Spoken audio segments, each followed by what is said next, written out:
बहुत समय पहले की बात है। मगध राज्य में एक युवा साधारण परिवार से था। नाम था आरव। उसके पास न जमीन थी, न पैसा और न ही कोई ऊंचा नाम। लेकिन उसकी आंखों में एक सपना था, अमीर बनने का।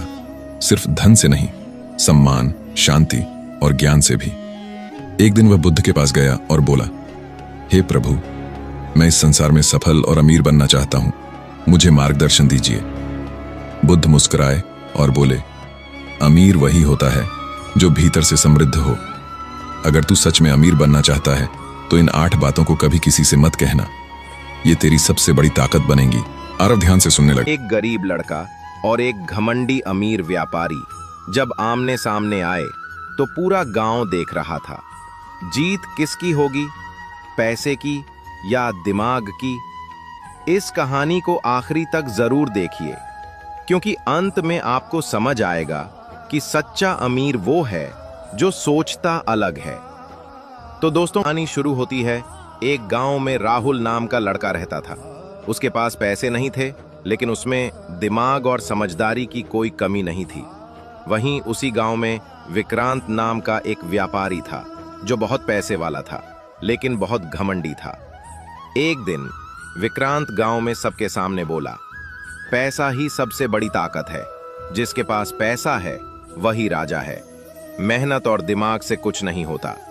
राहुल ने मुस्कुराते हुए कहा, पैसा दिमाग से आता है और दिमाग हो तो पैसा खुद चलकर आता है। विक्रांत हंस पड़ा, तेरे जैसे गरीब लड़के के पास दिमाग से क्या होगा? विक्रांत, ठीक है, 1 हफ्ते बाद देखते हैं मैं अपने पैसे से क्या करता हूं और तू अपने दिमाग से क्या करता है। अगर तू जीत गया तो मैं मान लूंगा कि पैसा दिमाग से आता है।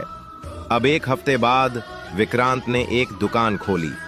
बड़ी दुकान, चमचमाती सजावट, लेकिन सामान बहुत महंगा। राहुल ने एक छोटी सी ठेली लगाई।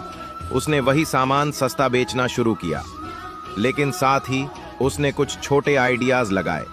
ग्राहकों को मुफ्त पानी, बच्चों के लिए छोटे खिलौने गिफ्ट में, बुजुर्गों के लिए छोटा स्टूल बैठने को। धीरे धीरे गांव के सारे लोग राहुल की दुकान पर जाने लगे। विक्रांत की दुकान खाली रहने लगी। 1 हफ्ते बाद राहुल के पास अच्छा मुनाफा था।